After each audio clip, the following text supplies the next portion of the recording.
स्वागत है आप सबका एक और बनना हिंदी ऑडियो स्टोरी चैनल पर। यहाँ हम आपको लिए चलेंगे ऐसे एक वक्त में जहाँ मोहब्बत मासूम थी और जहाँ खामोशी लफ्ज़ों से ज़्यादा बोला करती थी। तो देर न करते हुए आइए शुरू करते हैं आज की कहानी। अब तक इस कहानी में आपको पता चला कि शंकर और पार्वती एक दूसरे से प्यार करते थे। पार्वती बड़े घर की लड़की थी और उन दोनों का रिश्ता उसके पिता को मंजूर नहीं था, इसीलिए उन दोनों ने भागकर शादी की थी। इसी वजह से उसकी सास भी उसे पसंद नहीं करती थी और मौका मिलते ही उसे ताना मारती थी। पार्वती वैसे ही ये सब कुछ सह रही थी, लेकिन एक दिन उसकी सहने की हद पार हो गई और उसने फैसला किया कि वो कुछ दिनों के लिए शंकर और उसके परिवार से दूर जाएगी। अब देखते हैं इस कहानी में आगे क्या होता है। चाहे कितना भी बुखार हो या कोई परेशानी हो, चंदर कभी दफ्तर से छुट्टी नहीं करता। लेकिन आज उसने छुट्टी ली है। जब तक पार्वती उसके घर में थी, उसके घर में एक अजीब सा सुकून था। आज पार्वती के जाने के बाद ना जाने उसके दिल में कौन सी उदासी छाई हुई थी। छुट्टी लेकर भी वो अपने कमरे में ही था, जैसे खाली कमरे में वो पार्वती को ही ढूंढ रहा हो। सारा दिन वो बस बिस्तर पर पड़ा रहा। उसकी माँ ने ये सब कुछ देखा। उसे दोपहर को खाने के लिए बुलाया तो उसने कहा, भूख नहीं है माँ, आप खा लीजिए। शाम को जब उसकी माँ उससे आखिरकार मिलने उसके कमरे में आई तो उन्होंने देखा कमरे में बिल्कुल अंधेरा था। वो कमरे में पहुंची और अपने बेटे से कहा, अरे तेरी बीवी तुझे बिना बताए कहीं गई है। इस चीज को लेकर इतना शोक मनाने से अच्छा है जरा मर्द बन, जरा उससे बात कर। ये भी कोई बात हुई? हमारे जमाने में तो ऐसा नहीं था। हम में तो हिम्मत नहीं थी कि पति से बिना पूछे सास भी ले ले। और एक तेरी बीवी को देख, वो तुझसे बिना बताए मुंह उठाकर किसी और के घर चली गई। राम राम राम। शंकर चुपचाप था, इसलिए उसकी माँ यही सोच रही थी कि शंकर उनकी सारी बातें सुन रहा है। लेकिन आज एक दिन अपने घर में रहकर और अपनी माँ की बातें सुनकर शंकर को एक बात समझ में आ रही थी। उसकी माँ जब भी बोलती हैं तो बहुत कड़वा बोलती हैं। पार्वती के रहते ये एहसास उसे कभी नहीं हुआ, क्योंकि उसे कभी सीधे सीधे अपनी माँ से इतनी बातें सुननी नहीं पड़ी। आज जब सुननी पड़ रही है तो वो हैरान है। पार्वती इतनी बातें बर्दाश्त कैसे कर पाती है? ये इसलिए कि वो औरत है, या इसलिए कि उसके अंदर कोई और ही धैर्य की शक्ति है? शंकर ये सुनता रहा और बस यही सोचता रहा कि उसे वाकई में कुछ करना पड़ेगा। अगर उसे अपने रिश्ते को बचाना है, अगर अपनी शादी को बचाना है, तो कोई ना कोई फैसला उसे लेना पड़ेगा।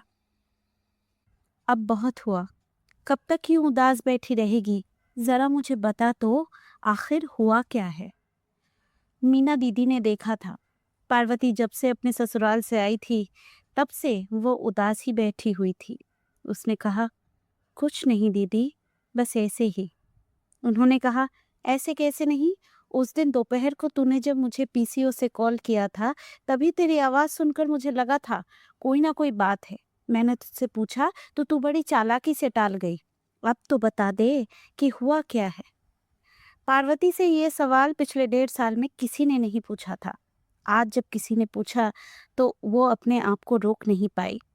उसके दिल के अंदर का जितना दर्द, जितना दुख, जितनी शिकायतें, जो कुछ भी था, उसने बड़ी आसानी से मीना दीदी को बता दिया। मीना दीदी ने बहुत ध्यान से सुना और फिर एक गहरी सांस भरी और फिर बोली, ये सिर्फ तेरी कहानी नहीं है। मेरे साथ जो दूसरी टीचर हैं जिनकी शादी हो गई है, वो भी अपने ससुराल के बारे में ऐसा ही कहती हैं। पता नहीं ये जो सास होती है वो बहू को बर्दाश्त क्यों नहीं कर पाती। वैसे तू इस बारे में शंकर से कुछ क्यों नहीं कहती? जैसे ही वो शंकर के बारे में पूछने लगी तो पार्वती फौरन बोली, अरे नहीं दीदी, उसकी कोई गलती नहीं है।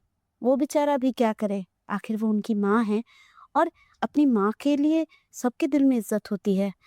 पार्वती उनसे बात करने के बाद फिर से चुप हो गई। उसे चुप देखकर मीना दीदी को बहुत बुरा लगा। वो समझ सकती थी कि पार्वती जो कह रही है वो सही है, लेकिन वो ये बात भी जानती थी कि ऐसे तो नहीं चल सकता। यहाँ पार्वती दुखी है और उन्हें यकीन है अपने घर में शंकर भी दुखी होगा। अगर इन दोनों के बीच की दूरी को कम करना है तो अब उन्हें ही कुछ करना पड़ेगा। पार्वती ने किसी से पूछना जरूरी नहीं समझा, अपनी बहन के साथ मोटर पे बैठी और ससुराल से निकल गई। इस बात पर अभी लोग चर्चा ही कर रहे थे कि तभी एक नई खबर आई। शंकर के कोई पड़ोसी थे, उनके घर की बहू सबको कह रही थी कि वो चाहती है कि अब उनका चूल्हा चौका अलग कर दिया जाए। पहले तो झगड़े घर के अंदर होते थे, लेकिन अब ये झगड़ा बाहर आ गया था। वो तो पंचायत पे जाने की बात कर रही थी। शंकर को इन सब चीजों का बिल्कुल पता नहीं था। आज जब वो घर लौटा तो उसकी माँ उसे चाय नाश्ता देते हुए ये सब कुछ बता रही थी। शंकर चुपचाप ये सब कुछ सुन रहा था। जब उसकी माँ का सब कुछ कहना खत्म हुआ तो उसने पूछा, अच्छा, लड़की अलग क्यों होना चाहती है? तो उसकी माँ ने मुंह बसौड़ते हुए बोला, अरे उसकी अपनी सास से नहीं बनती, सारा दिन दोनों झगड़ती रहती है। और ये नई बहू भी तो देखो, शादी करके अभी आई है तब भी सास से जबान चलाती है। अरे राम राम राम, ये आजकल की लड़कियां ही हो गई हैं, जबान इनकी कद से ज्यादा लंबी होती है। शंकर की माँ अब तक अपनी ही धुन में बात किए जा रही थी। जब उन्होंने अपनी बात खत्म की तो उन्होंने देखा शंकर मंद ही मंद मुस्कुरा रहा है। ये देखकर उन्हें बहुत गुस्सा आया। वो बोली, इसमें हंसने की क्या बात है रे, इतना हंस क्यों रहा है? वो बोला, चलो इस मामले में तुम्हारी बहू तो अच्छी है माँ। वो बोली, अच्छा, क्या अच्छा है उसमें? उन्होंने कहा, अरे बुरा थोड़ी है, तुम उसे दिन रात सुनाती रहती हो, लेकिन मजाल है कभी उसने मुझसे आकर कुछ कहा हो या तुम्हारी बुराई की हो, या मुझसे कहा हो मेरी माँ जी से नहीं बनती, जरा अलग घर ले दो। शंकर की माँ हैरान होकर उसकी तरफ देखने लगी। उन्होंने कहा, कहकर तो देखे, फिर मैं उसका क्या हाल करूंगी? शंकर ने कहा, वो तो देखा जाता अगर वो कहती, लेकिन उसने कभी कहा ही नहीं। तुम्हें कभी उसमें कुछ अच्छा दिखा ही नहीं। गलती हम दोनों की इतनी थी कि हमने बस अपनी पसंद से शादी की थी। वो लड़की बुरी नहीं है माँ। शंकर की माँ ने उससे सीधा पूछा, तू कहना क्या चाहता है? शंकर ने भी साफ कहा, कहना मैं ये चाहता हूँ माँ कि आजकल आप लोगों का जमाना नहीं रहा। लड़कियां अब दब कर नहीं रहती, उनका जो हक होता है उसके बारे में वो बात करती हैं। उसकी माँ ने शंकर से सीधा पूछा, तो कल को तेरी बीवी कहेगी कि मेरी सास से मेरी नहीं बनती, मुझे लेके अलग हो जाओ, तो तू हो जाएगा? शंकर ने उसकी माँ की तरफ देखा, इस सवाल का कोई जवाब नहीं दिया। बात को घुमाते हुए बोला, मेरा नाश्ता हो गया है माँ, मेरा पेट भर गया है और खाने का मन नहीं है। और सुनो, रात के खाने के लिए मुझे बुलाना मत, अगर मुझे भूख लगी तो मैं आपको खुद बता दूंगा। ये कहकर शंकर जमीन से उठ गया और फिर हाथ मुंह धोने के लिए आंगन की तरफ चला गया। वो जब जा रहा था तो उसकी माँ उसकी तरफ देख रही थी और यही सोच रही थी कि न जाने उसकी बहू ने उस पर कौन सा जादू किया है। जहाँ शंकर अपने घर में अपनी लड़ाई लड़ रहा था तो उधर पार्वती भी दुखी थी। वो गुस्से में अपना घर छोड़कर आ तो गई थी, लेकिन उसका मन शंकर के बगैर लग नहीं रहा था। ये बात भी सच थी कि उसकी सास की जबान कड़वी थी, लेकिन यहाँ आने के बाद भी उसे उनकी ही चिंता लगी हुई थी। उनकी उम्र हो गई है, वो अकेले इतने सारे काम नहीं कर पाएंगी। न जाने वो घर को और खुद को कैसे संभाल रही है। एक शाम को बैठकर पार्वती मीना दीदी से यही सब कुछ कह रही थी। उन्होंने सब कुछ सुना और फिर कहा, तुझे इतनी चिंता हो रही है तो शंकर को एक फोन कर ले। पार्वती ने अपना सर झुका लिया।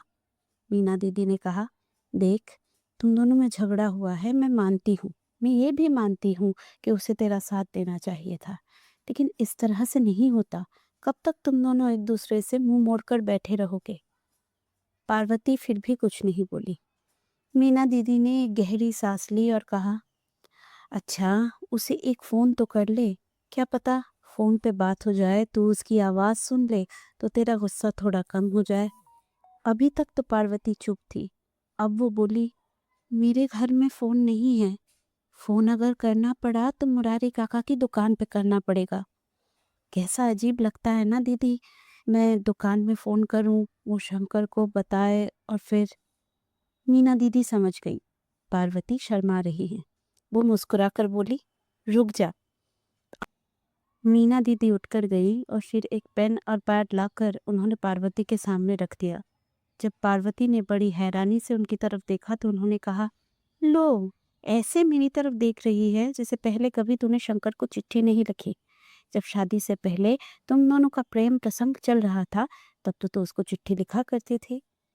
पार्वती शर्मा गई, उसके दोनों गाल लाल हो गए। मीना दीदी मुस्कुराई और उन्होंने कहा, यहाँ पर बैठकर इत्मीनान से चिट्ठी लिख। मैं तुझसे वादा करती हूँ मैं तुझे परेशान करने नहीं आऊंगी। ये बोलकर वो मुस्कुराई और कमरे से बाहर चली गई।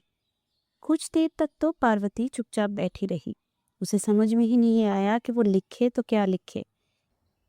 पहले तो पार्वती पेन अपने दांतों के नीचे दबाए कुछ देर तक बैठी रही। उसने थोड़ा सा सोचा और फिर आखिरकार कागज पे पहला अक्षर लिखा, मेरे शंकर। बस यही 2 शब्द उसे लिखने थे।